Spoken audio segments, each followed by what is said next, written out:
Menyatukan elit Indonesia, ada masalah besar di depan kita, jangan lagi bertengkar.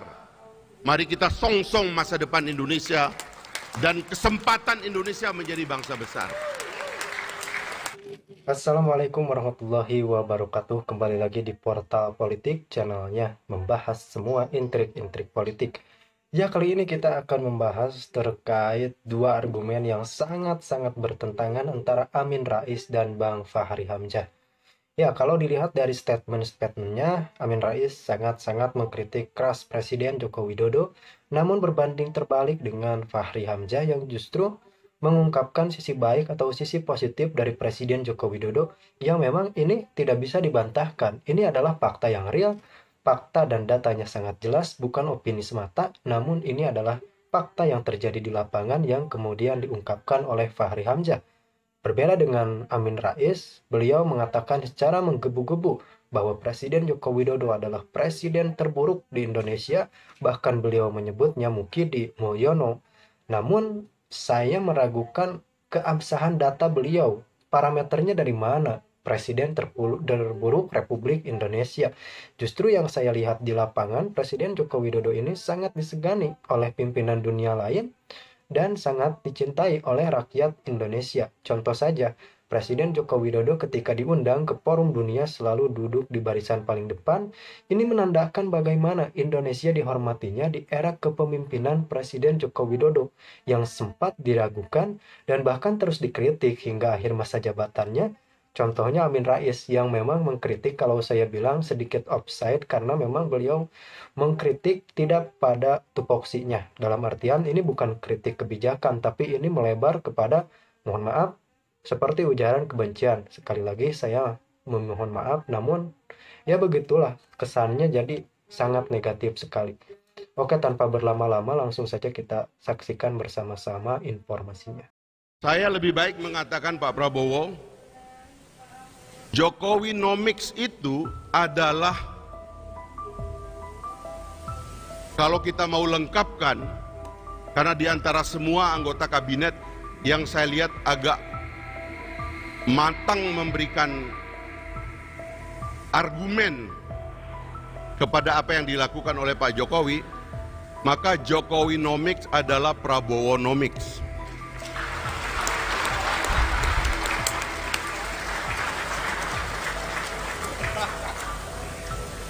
Saya ingin mengambil perhatian kita semua bahwa saya tidak main-main dengan istilah Prabowonomics adalah Jokowinomics dan sebaliknya Jokowinomics adalah Prabowonomics.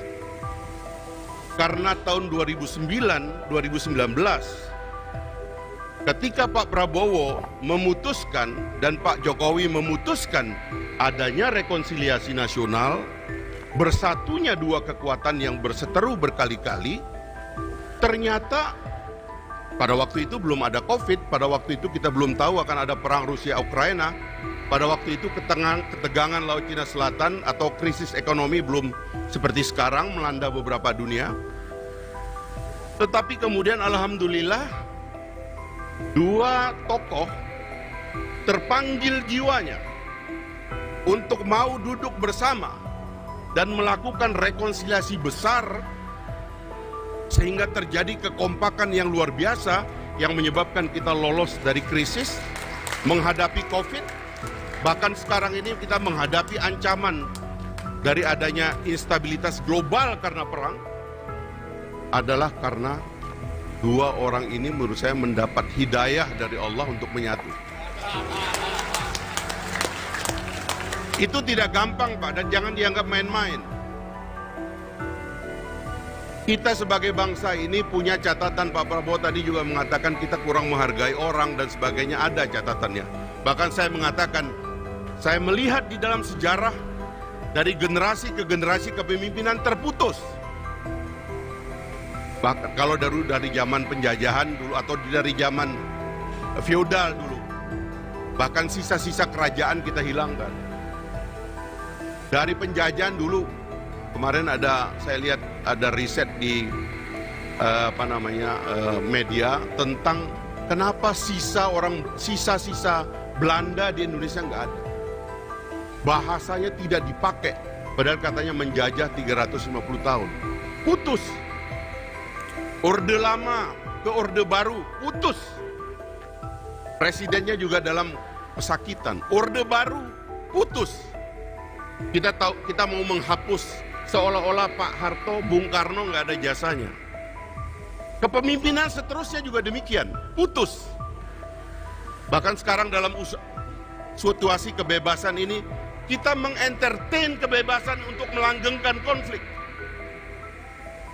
Tetapi alhamdulillah Pak Prabowo dan Pak Jokowi bersatu dalam satu kekuatan, kemudian mencoba menyatukan elit Indonesia.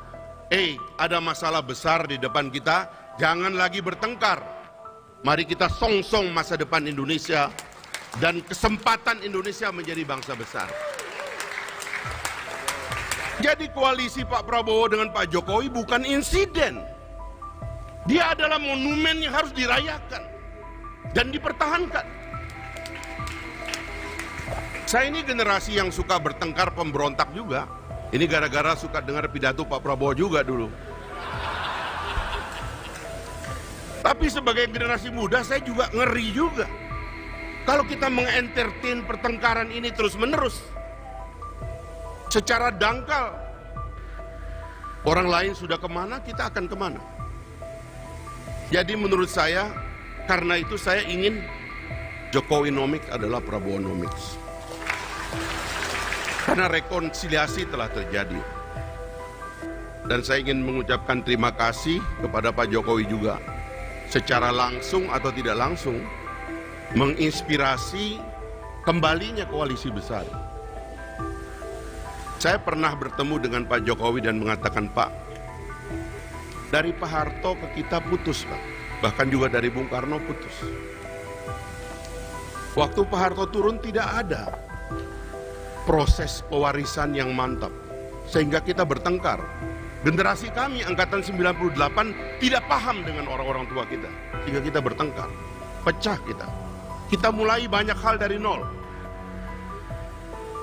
Bahkan Pak Prabowo adalah manusia sejarah yang menyaksikan dari dekat, dan beliau juga menjadi salah satu yang merasakan bagaimana keterputusan ini tidak baik bagi kita semua, dengan segala apa yang beliau rasakan.